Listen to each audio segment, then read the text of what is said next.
Zer musika tresna jotzen dakizu? Aditz izena, tzen jakin. Aupa adiskide, ongi etorri. Gaur, zer egiten dakizun kontatuko duzu. Nik nire familiari buruz hitz egingo dizut. Gure familian denok dakigu musika tresna bat jotzen. Nik tromboia jotzen dakit. Eta bateria jotzen ere badakit. Gurasoek panderoa eta trikitixa jotzen dakite. Eta anaiak pianoa jotzen daki. Ikusten duzunez, familia musikazalea da gurea. Eta zuk, badakizu musika tresnarik jotzen? Bideoan, Anek eta Mikelek zer musika tresna jotzen dakiten komentatuko dute. Aizu, eta gitarra? Zergatik ekarri duzu? Gero lagun batzuekin geratu nahi zen txeatzeko. Klasetik atera eta zuzenean joango naiz. Horregatik ekarri dut. Zein bidia. Zergatik? Musika asko gustatzen zait, baina ez dakit musika tresna bat jotzen. Norbaitek zer trebetasun edo habilidade duen jakiteko, zen edo ten jakin egitura erabiliko dugu. Honela osatuko dugu esaldia. Zer galdetzailea, aditz erroa, ten edo tzen gehituta, eta jakin aditza. Beraz, zer egiten dakizu? Galdera zehatzagoak egiteko izena jarriko dugu galdetzailearen ondoren eta aditzaren aurretik.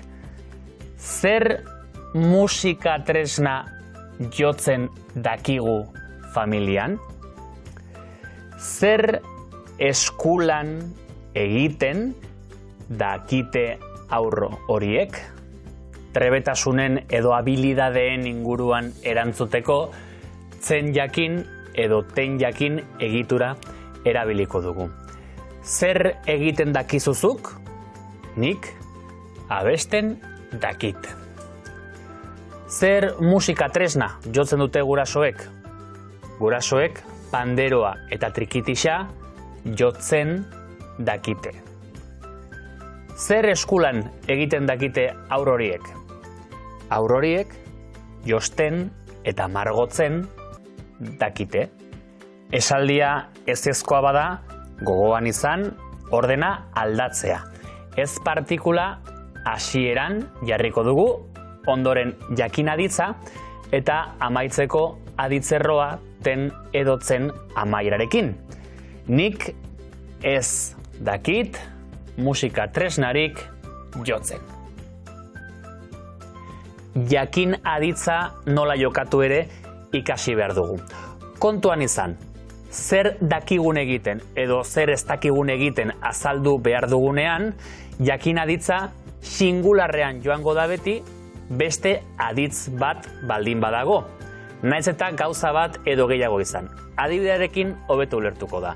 Gurasoek panderoa eta trikitixa. Bi gauza jotzen dakite. Beste aditz bat dagoenez, jo aditza, dakite singularrean joango da. Eta ez dakizkite. Baina kontuz, gauza bat dakigunean, edo gauza bat baino gehiago dakizkigunean, hau da, jakin aditzarekin bakarrik izena doanean, eta ez beste aditz bat, singularrean edo pluralean erabiliko dugu. Adibidez, zuek abesti hau bat oso ondo dakizue singularrean. Zuek abesti horiek, bat baino gehiago, oso ondo dakizkizue pluralean. Beste adibide bat hemen. Zuk frantsesa dakizu, hizkuntza bat. Zure ahizpak frantsesa eta ingelesa bi hizkuntza dakizki. Aukeratu erantzun zuzena. Ona lehenengoa. Gure familian denok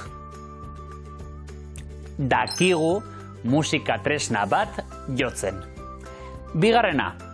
Gurasoek panderoa jotzen dakite.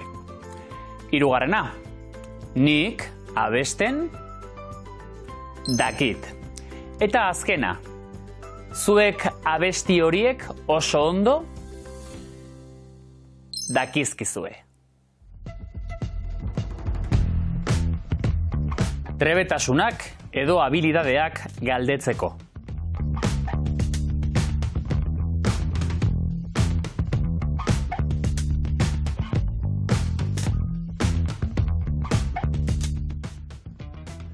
Trebetasunak edo habilidadeak kontatzeko.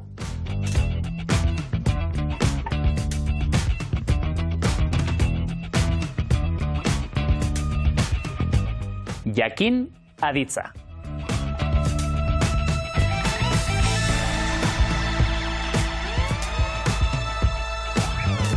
Segi aurrera, laster arte.